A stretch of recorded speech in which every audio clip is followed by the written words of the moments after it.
Hi, my name's Krystal Scott and I'm a therapist and postgraduate researcher at Liverpool John Moores University. Sorry I can't be there with you all today, and thank you for coming and listening to this presentation. So today I'm going to talk about how I used Poetic Illuminations in my research to highlight the nuances of lived experiences. So as mentioned, I'm a person-centred therapist.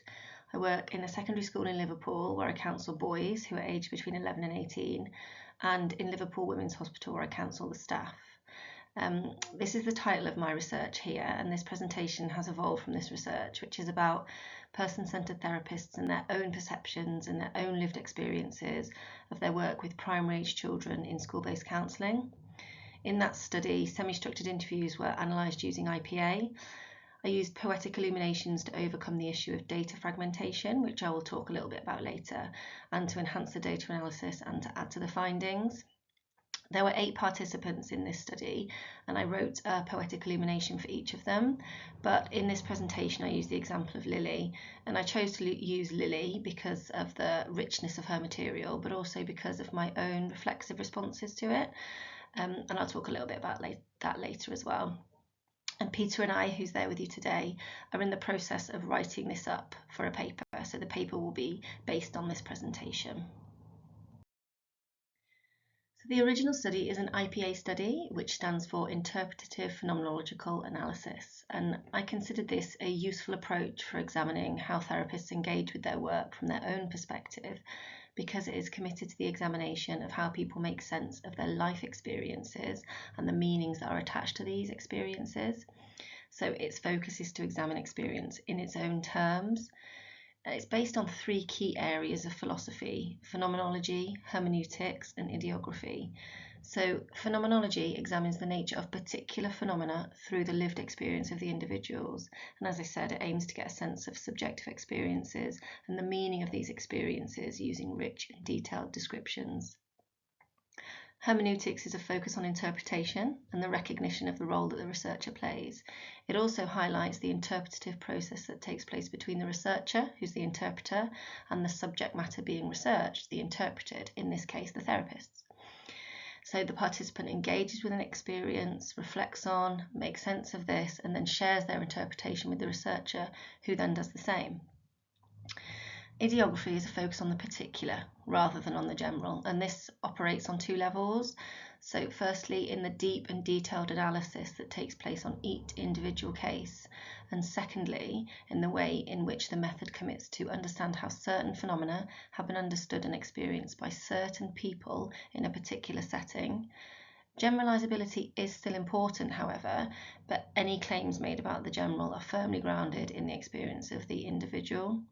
And that's a tension for researchers, so the tension between detailing the variety of human experience whilst at the same time demonstrating elements of shared experience among participants, and this drove my decision to create Poetic Illuminations. I wanted to ensure that I was highlighting the nuances of each individual experience. So the process of data analysis within my IPA study was very gradual and slow-paced. And because of the length of time that I spent closely engaging with the data of each participant, I felt that I knew them deeply, intimately, almost knew them personally. So within IPA, you go through 3 kind of levels of analysis. So you create experiential statements. They're created for each participant and they relate directly to the participant experiences or the experience of making sense of the things that have happened to them. And they're a reflection of the participants' original words. You then move on to creating the PETs, or the personal experiential themes. And this involves taking the experiential statement for each participant and kind of developing a map of how they fit together. And you then move on to the cross-case analysis, which is the GETs, or the group experiential themes. And this is where you look for themes that are common throughout, across all of the participants, so elements of the stories that they shared with one another. And it was when I got to the end of that process of data analysis that I noted a fragmentation of experience within the data. And this is an issue for qualitative researchers, especially when in-depth understanding of the individual story is central in order to understand the area under investigation, as was the case with this research project. So in moving between the kind of singular, the individual, and the group experiential claims, I felt that some of the delicate nuances of the individual experiences of the therapist had been lost, and that process of kind of distillation and synthesis really left me feeling bereft, and as if some parts of the participants that I'd grown to know so well had disappeared, they'd gone, and they'd become absorbed by the group claims. So as I said, I noticed that this fragmentation of experience, where important elements of the participants' whole story were no longer kind of being examined and presented in their entirety, but they'd all become fragmented and broken up, and they resembled more a set of parts. So I really wanted a way to preserve what I felt had become fragmented. I also wanted to present the data creatively and pay real close attention to the stories that were being told by each participant. And in turn, I hope that would lead to a deeper level of analysis. So this is when the possibility of using poetry caught my attention. So I use the term poetic illuminations, but they've also been termed poetic condensations, poetic transcriptions, and poetic representations. The reason I like the term poetic illuminations is because I really feel that that's what we're doing here. It captures what we're doing. We're kind of illuminating and highlighting elements of experience. And poetic analysis and presentation can aid researchers and their audience in gaining knowledge of a phenomenon by creating intricate representations of human life and lived experience.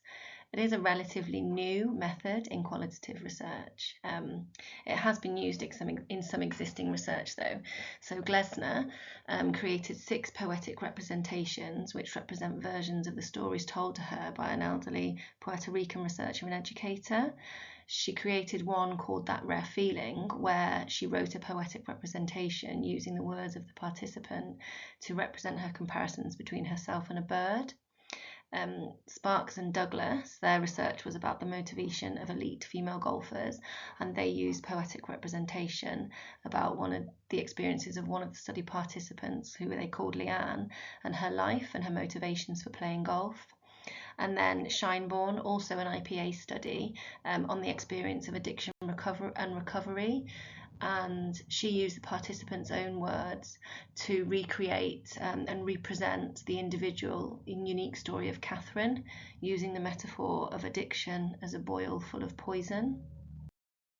So poetry has been used to intensify and evoke the embedded meanings in oral narratives and to enhance the evocation of the meaning of suffering. It's been used to illuminate certain aspects of participants' identity, and poetry can provide the researcher, the reader, and the listener with a different and compelling lens through which to view the same scenery, and thereby understand the data and themselves in alternative and more complex ways. And authors detail slightly different ways that this can be carried out. So Glesner describes how she created some poems that were chronologically and linguistically faithful to the transcript, while other poems draw from other sections of the interview and take more license with words. And she developed 3 rules to guide her process. So firstly, the words in her poetic transcriptions were the participants' own words. Second, she could take phrases from anywhere in the transcript and juxtapose them. And third was to keep enough of the words together to represent the participants' speaking rhythm. Sparks and Douglas used only the participants' words and, where possible, in the order in which they were spoken. That was to give a sense of the narrative flow of her speech and convey some of the meanings that she attached to specific events. And Shineborn followed Glesner's approach, using only the participants' own words, but not necessarily in the same sequence as in the original interview. Significant segments of the interview were kept together to represent the participants' speaking rhythm. She selected particularly evocative phrases, recurrent phrases, images, and metaphoric descriptions, which appeared particularly poignant in the context of the interview. So where am I in all of this? Well, Scheinborn notes that, as in all qualitative research, the sensibility of the researcher is implicated in the selection, interpretation, and presentation of the material. Sanders and Lamb note that the use of poetry allows for a more explicit acknowledgement of the researcher's entanglements with the data, and that the process of creating poetry blurs the lines between the researcher and the researched, showing visually and effectively the entanglements researchers have in the data. As I said, I did create a poetic illumination for each of the 8 participants, but I chose to share Lily's poem. Lily had really rich data, but I was also really touched by her story, and I was touched by her. She was the oldest of the participants. She'd worked with children all of her life. She worked in a deprived area of London with lots of traumatised children. Lots of them were refugees, and she also bravely shared with me her own experiences of racism and trauma. And I considered the question, how do I do representation knowing that I can never quite get it right? And with this poetic illumination, as with all of them, I wasn't attempting to get any identity right. How can I? But what I did hope to do was offer new ways to read and interpret the data, which offered alternative co-constructions of meaning related to the research question. So I'll talk a little bit about the process of creating Lily's poetic illumination, then I'll share her poem, and then I'll talk a little bit more about how I did it. So I was drawn to Glessner's guidelines. The words in the poem had to be those of the participants and could not be mine. They could come from anywhere in the transcript and they could be used in any order. I then allowed myself to use poetic devices like repetition and pauses. The thematic concept that guides her poem is trauma, her trauma and the client's trauma. With her poem, I wanted to illustrate the effect of working in a multicultural area where there was severe social and economic deprivation. She discussed how she encountered complex trauma in her work, and this appeared to impact how she worked and was a key feature of her experience. She told me a beautiful story, and this was right at the end of her interview. She wasn't yet qualified and she was working with children, running a group for children. And a cleaning lady came into the room, and the cleaning lady was holding a black bin bag, and a little boy made a comment about how those bags were used for dead bodies, and all the other children went, no, they don't use them for bodies. But Lily knew instinctively not to shut him down, whilst at the same time trying to look after all the other children. And that seemed really symbolic of the nature of her work, and I wanted to give voice to that story that felt really powerful. And the other reason why I chose that theme was because that was the thing that was kind of lost, or one of the things that was lost when we went to the group experiential themes. So here you can see her personal experiential themes and sub-themes. These are just a couple of them. The ones at the top are Lily's personal experiential themes, and the sub-themes follow them. And the 2 by the arrow, so trauma and my role and emphasis shift, and my own experiences and my work, they were the ones that were kind of lost when we went to group experiential themes. And it was these that I felt were an important part of her experience of working with primary age children. It's those themes that are illuminated through her poetic illumination. I hope that some of the subtlety and uniqueness of Lily's lived experiences have been preserved, and other aspects of her experiences have been highlighted, some that were lost when I created the group experiential themes. I'll share Lily's poem now.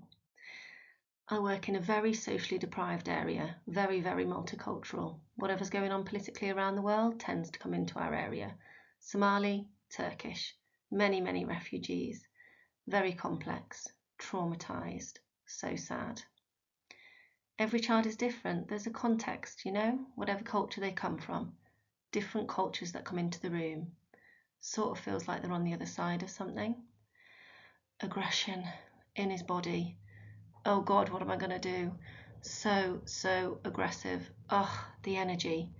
I took a chance. I said to him, more white middle class people telling you there's something wrong with you. As a child, I had those experiences here in the 60s. That just opened him up. A lot of refugees, very complex, traumatised, so sad. A black bin bag. This little boy said, "They put bodies in them bags, don't they, Lily?" "No, they don't." Where he came from, a war-torn country, they put bodies in those bags. They put them in the river. So sad. So I purposefully left the Poetic Illuminations until after the findings had been written up, because I wanted to see which parts of the participants' stories had been missed.